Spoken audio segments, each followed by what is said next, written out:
We've been looking at the challenge that many have in recovery that because of their trauma, they stop growing in certain areas. And we've been looking at Erik Erikson's developmental stages, psychological development stages for infant right through to adult life. And there's key points in every person's life where if the right conditions are there, then the right growth happens, the right skills are learned, and there's favorable outcomes. But if something happens that disrupts that stage, they don't learn the right skills, they don't develop properly, and then that affects them into adult life. And so what we have seen is complex trauma is the thing that disrupts these stages. So for people with complex trauma, what they need to realize that in recovery, it's not just about learning a few tools that are going to kind of magically fix you. That's important.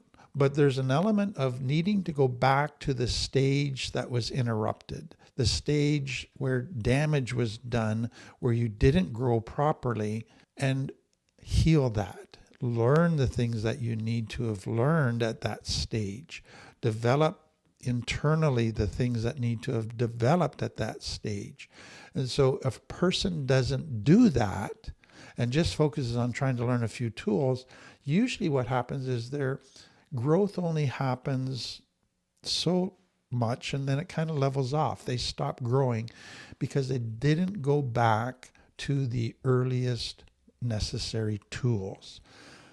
So today we're coming to the sixth stage that Erik Erikson talks about, and it's early adulthood. And what I want you to understand up front is that there's certain things that are going to be happening in early adulthood that we want to talk about, but also there's damage that's already been done from earlier stages being interrupted and damaged because of complex trauma that now are having a cumulative effect on the person as they come into their early adult life. So what this stage is referred to as intimacy versus isolation. That's kind of the crisis point. And it's just really realizing that when a person comes into their teens, early adult life, they all of a sudden feel this desire to have an intimate relationship. They've had friends all along. They got lots of wonderful friends, but something now drives them to want a more intimate relationship, to really connect at the deepest level possible, to experience a special kind of intimacy. That becomes this driving force in most people's lives as they come into their later teens, early adult life. And something in them knows that to do that is going to lead them to a deeper joy, a deeper pleasure in life. So if the right conditions are there, they already have developed through the other stages properly, then they're able to go to this deep commitment, deep intimacy, experience love at a deeper level. It's a wonderful thing. But if they've got all kinds of other stages that have been interrupted, so they've already got shame issues, authenticity issues, connection issues, and now they hit this stage, it doesn't go well. And so for many people, they come to this stage, they have all the right desires, but they're not able to form healthy, intimate relationships. So let me just say this. I talked to somebody this week who was re-entering the dating world. They had been working on themselves for a couple years and really felt lots of growth because of working on their trauma, healing, learning new tools, what healthy looks like. And they decided they thought they were ready to enter the dating world. They shared with me that it was a bit of a shock. They were in for a surprise. So a couple different things that complicate this. Number one, there's all these dating apps, and for many that is somewhat disastrous. Then they would go on YouTube and watch videos about dating. And so they get all these conflicting messages. Some would say men should act this way, women need to learn to act this way, otherwise you're not going to get a mate.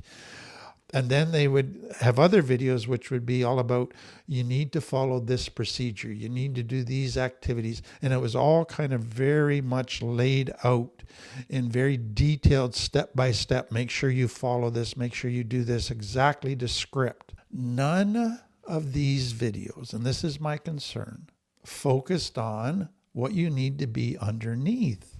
As far as your core, is it healthy or not? Do you realize that a narcissist who's going to become an abusive, cruel narcissist, they could watch these videos and do all the right steps. They could act a certain way. They could fulfill all these videos and look like they're going to be the perfect spouse, but they do not have the core internal health and tools and motivation that's going to make them into a healthy partner. And so the bottom line to me is, what causes that core internal health? It's healing all the other stuff from earlier in life that got damaged. It's learning to be able to trust. It's learning to be able to be authentic. It's learning to be able to love. But if that's been knocked out of you, then you come into a relationship desiring love, desiring intimacy, but you're not able to be authentic. You're not able to trust. You're not able to connect. So the very thing you want, you're incapable of doing. So what I want you to understand is that people with complex trauma often long for romantic, deep, intimate, meaningful relationships, but they face two major challenges. Number one, the very tools that kept them alive and allowed them to survive their complex trauma now block their intimacy. Secondly, in order to survive, not only did they have to use maladaptive tools, they had to shut down parts of themselves. They had to shut down authenticity, connection, trust, all of those things we've talked about. The very things necessary to create a healthy relationship. So the ingredients of a healthy relationship, vulnerability, open, all of that, they had to murder. They had to kill. So they're not able to attach. They don't trust. They're not authentic. They're not vulnerable. They're not open. They don't have healthy identity. So complex trauma sets a person up to be incapable of a healthy relationship, even though they long for it. That is the tragedy. So let me just develop a little wee bit here. What are some of the kind of the tools to survive that a person had to have in complex trauma that are now going to mess up their potential for a healthy, intimate relationship? So number one is their distorted self-concept, their shame. So I am unlovable. I am not good enough. I am broken. And so what that then does when you go to get into an intimate relationship is you go in operating by the subconscious belief that anybody that gets to know me will reject me. Anybody that gets to know me, the authentic me, will abandon me. Therefore, my priority is to hide. My priority is to people please. My priority is to take care of everybody else and earn their love because I'm not worthy of their love being authentic. That sets up a relationship to fail. And so a lot of people go into relationships and they start to feel intimacy growing. And they start to panic because, they're soon going to discover who I am. So let's sabotage the relationship. Let's pull away from the relationship. Or they go into relationships now with, I'm not good enough. I'm needy. I don't know how to take care of myself. Nobody's ever cared for me. And I need somebody to fix me. I need somebody to meet my needs. I need somebody to be that person for me, the magic person. All of those set up a relationship to fail because of that shame identity. But the second thing is what comes out of complex trauma is your nervous system is now in hypervigilance. It's oversensitive to criticism, to people giving you feedback, to people doing stuff that you interpret as disrespect. And so now you have trouble with managing your emotions. So there's emotional dysregulation, or you've stuffed your emotions so deep that you don't even express emotions, or you're reading danger into everything, even though there's no danger there, and then you're overreacting to every little thing that you perceive as rejection, as to them thinking you're stupid, as to them maybe they're going to abandon me. Then the other thing is that complex trauma set up a template that dangerous people were your normal. And so now if you're with a safe person, that feels unsafe. It's not normal. And so your brain goes into high alert that something's wrong here. I don't know what to do with this. So you sabotage stuff or are suspicious of healthy people, safe people, because it doesn't fit your template. And so again, because your nervous system is in this high alert, hypervigilant state, you're overreacting, you're reading in, and then you pull away, you sabotage, and that messes up relationships. Then the third thing that comes out of complex trauma, and to me it's maybe the biggest one, is complex trauma comes from not being able to attach securely. So you never had secure attachment. It was only avoidant attachment, anxious attachment. So all the insecure attachment styles. Now you come into adult life and you really don't know how to attach. You've never experienced it. You don't have the tools for it. So they create these fantasy bonds in their mind, limerence, fantasy bonding, where they create this sense of attachment, this fantasy of attachment that I'm so close, but it's not the truth and reality.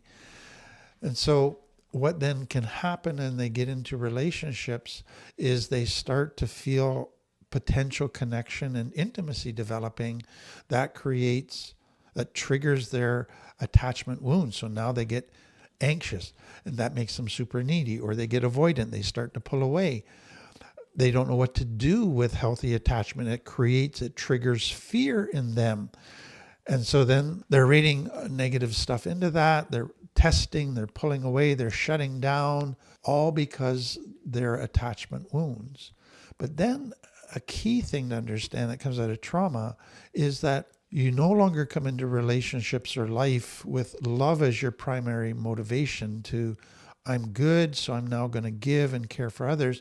Fear is your primary motivator and emotion. So now you come into relationships going, are they going to hurt me? Are they going to find out who I really am and then abandon me? Are they going to think I'm not good enough? Are they going to discover this secret about me? Fear, fear, fear is there. Fear of being misunderstood, fear of being disrespected, fear of not being seen, fear of being considered not good enough or stupid or whatever. That destroys relationships. But then what comes out of all these wrong templates with relationship templates in a child with unhealthy people is you begin to believe lies about relationship, that you must earn love, that you must be small in order to be accepted. You must take care of everybody else's needs in order to be accepted and loved. You must make others happy if you're ever going to be happy. You got to take care of people's emotions if they're going to be okay. Lie after lie after lie comes out of complex trauma in childhood around relationships, which now, without even realizing it, you're still operating by out of a subconscious place. And that can mess up stuff. And then just to highlight it is the emotional dysregulation. And that's where you can be going through a day doing really well. You've been calm, you've been great, you get triggered and you explode. You go in a nanosecond from 0 to 100. And once that happens, your thinking gets distorted. You just go to all these weird places in your mind. You're basically thinking with your emotions, not with facts. And that dysregulation means that now what is happening in the present day world, you're overreacting. It's like your response doesn't match what's happening here. And that creates all kinds of conflict. That creates, I need now to hurt you. I need to pull away from you. And that does so much damage. And then boundaries and trust were destroyed. Absolutely essential pieces to a healthy relationship. Oh, you had boundaries, but they weren't healthy boundaries. And so now you come into a relationship with those bad kind of boundary systems as your normal, and you're not sure. Healthy boundaries feel like rejection. Healthy boundaries feel like they don't want you. You're not sure what to do with that. And you're not sure you can trust. And that creates all kinds of stuff. And so it's like if I open myself up, if I start to trust, they're going to use me, they're going to exploit me. That's what everybody's done. And you're resistant there. And that does damage. And then for some people, there's triggers and flashbacks that happen. So if you were sexually abused and you've tried to bury that, then now you get into an intimate relationship and you start to have sex. All kinds of things are being triggered and you're just going into this very weird place. It can be either catatonic, you're shutting down, or you are emotionally dysregulated, you got triggered. Or if you were always criticized or made to feel stupid, and now your partner does something that has the same body language as your dad had, now you're triggered and away you go. Your partner can touch you. Your partner can use a certain tone of voice. Your partner can have a certain facial expression. And that can trigger all kinds of stuff. And you're reacting and your partner doesn't have a clue why you're acting the way you are, because they aren't trying to hurt you. They're just trying to love you. But you're misunderstanding all of that. And you go back to your old survival responses. And then I think the final one I want to talk about is there's a loss of trust in yourself. And so without trust, you then find it hard to trust others. And so you go into a relationship and am I going to be good enough? You're doubting yourself all the time. Can I trust my instincts? Can I trust my thinking? And so you're constantly feeling insecure all the time. And then can I trust others? And so that whole loss of trust thing can cause you sometimes to go from, well, I'll trust 100% or not at all. You don't know how to gradually build trust. And so you just trust somebody 100%. You idealize them and then they hurt you, let you down, and you go, not trusting at all. And the pendulum just swings back and forth and so much damage is done. So that's what happens. So people coming out of all of that still have this desire for intimate relationships, but they don't have the tools. They have all of the old coping skills. So what do they do now to try and create intimate relationships? And basically is they can't create true healthy intimacy that gradually gets deeper and deeper and deeper. And it moves from an emotional element of feeling connected to just knowing we're connected. We don't need the emotions all the time. They're going to come and go, but there is a connection there that's now a cortex. It's a knowledge. It's a certainty that is there. That's the development of connection and intimacy. A child needs that very emotional feeling of connection, but it gradually gets internalized and moves to their cortex where they just know that people are there for them. People are open to be able to talk about anything to them. But if you don't have that as a possibility, what do? You try to create the feelings of connection only, pseudo connection. And so people focus a lot on chemistry. So I meet you, we hug, we talk. Oh, I feel so close to you. I feel so connected to you. You see somebody that's beautiful. You have sex with somebody. It creates all this oxytocin in you and dopamine. And you go, oh, the chemistry is so good. We must be in love. I feel so close to you. You don't even know them. There's no true connection, but you're basing it all on chemistry, on brain chemicals. The next thing that people do is just look for if we have common interests, if we enjoy doing things together, then we must be close. Now, common interests are great, but you also need separate interests as well in a truly healthy relationship. And so to just focus on common interests only, what you find is, yes, it makes you feel good for a while, but after a while you start to go, this isn't enough. I'm not feeling it because I'm getting to know them in other areas and they're starting to kind of annoy me. And so common interest isn't a good enough glue to create constant feelings of intimacy. Then some people go to love bombing. So I'm just going to give you gifts. I'm just going to shower you with praise. I'm just going to buy you all kinds of things, do all kinds of things for you, just so you feel love. But it's all an act. It's not something that can be maintained long term. It's just, I'm going to flood you with constant good things to make you feel love. Then we must have connection. Others use sex as the main glue. We're going to have sex. That's going to create all these warm feelings of connection. So then we must be really connected. As soon as the feelings start to dissipate, let's have sex again. If we have conflict, let's have sex again. That's the glue that creates this feeling of connection. And then others go to the final one, which is fawning. And that is basically, I'll become whatever you want me to be. I'll become your clone. I'll think like you, feel like you, do whatever you want, take care of your needs, take care of your emotions, put my needs aside, sacrifice everything about me, then we'll be connected. I'll lose me and become you. That must mean connection. And so that's what people use as their yardstick, their guide to what connection is, but it doesn't work.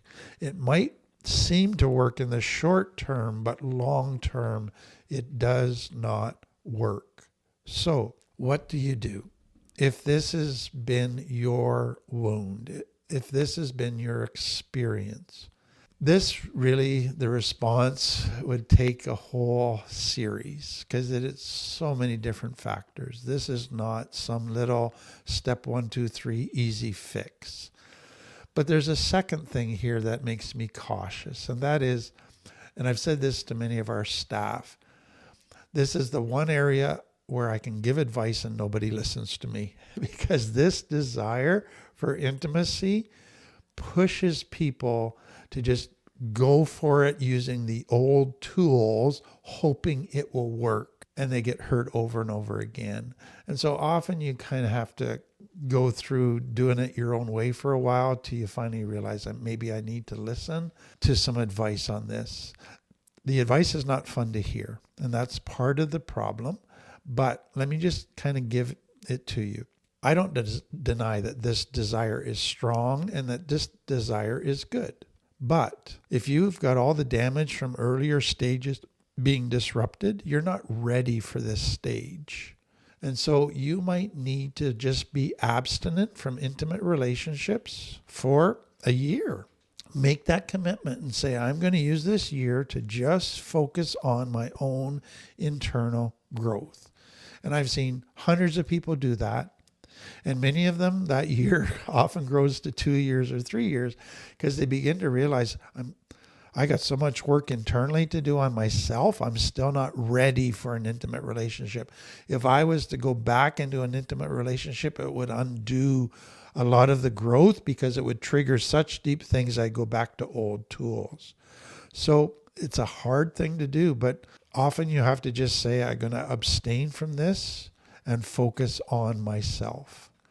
Once you get to a point where you're thinking, I'm ready for this, then the next hard piece of advice is go slow. And this is where I chuckle because I had so many people say to me, I'm ready to date, I'm going to go slow. And 2 weeks later, I go, okay, what's your go slow look like? How often do you talk to each other? Oh, 5 or 6 times a day. How often do you text each other? Oh, 100 times a day. And that's going slow, is it? Okay.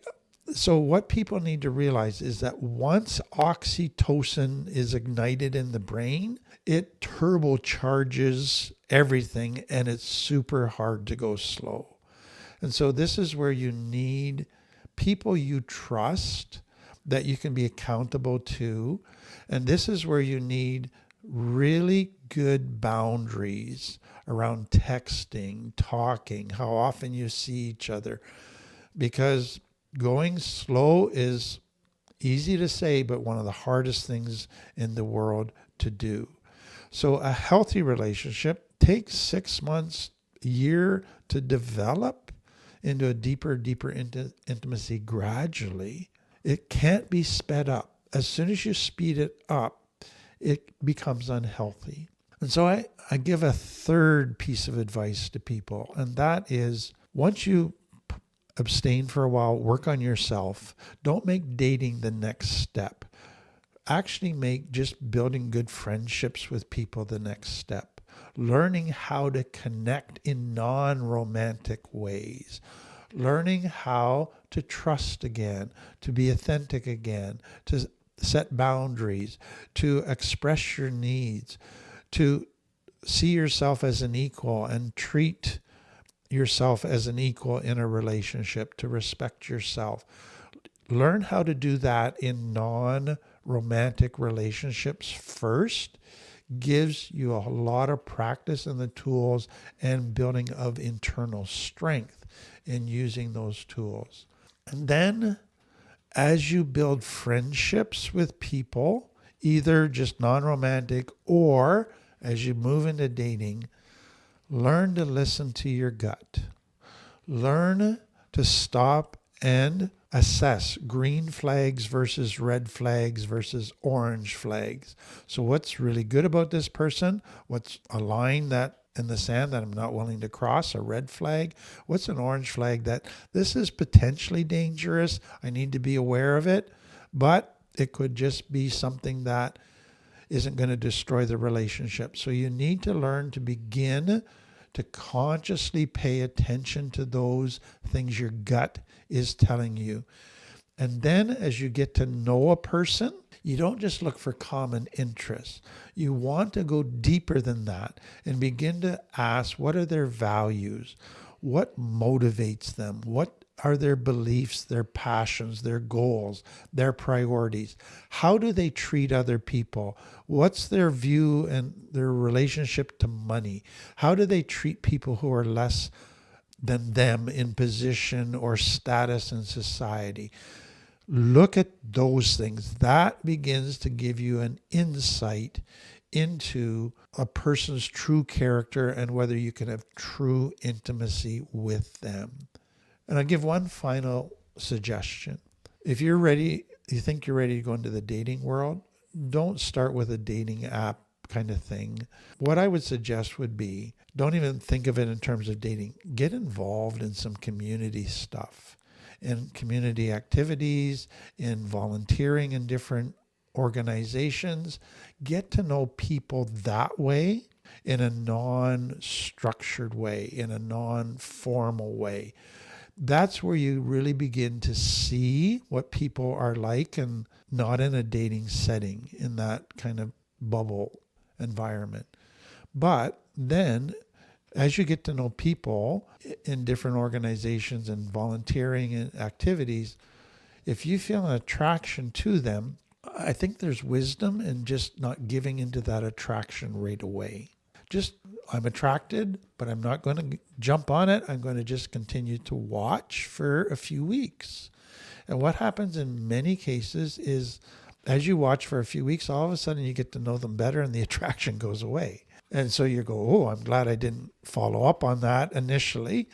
Or as you watch them, the attraction grows. And so there's value in just sitting with that attraction, but not acting on it for a little while. So most people from complex trauma live with this desire. It's a good desire, but they rush into trying to get an intimate relationship without having done the personal work or gained the tools necessary to have a healthy relationship. And what they find is they end up in a relationship where 5 years down the road, 10 years down the road, they get deeply hurt again. And so I just hope this gives you a little bit of guidance and insight into how to repair this part and how to move forward in fulfilling this important part of your life.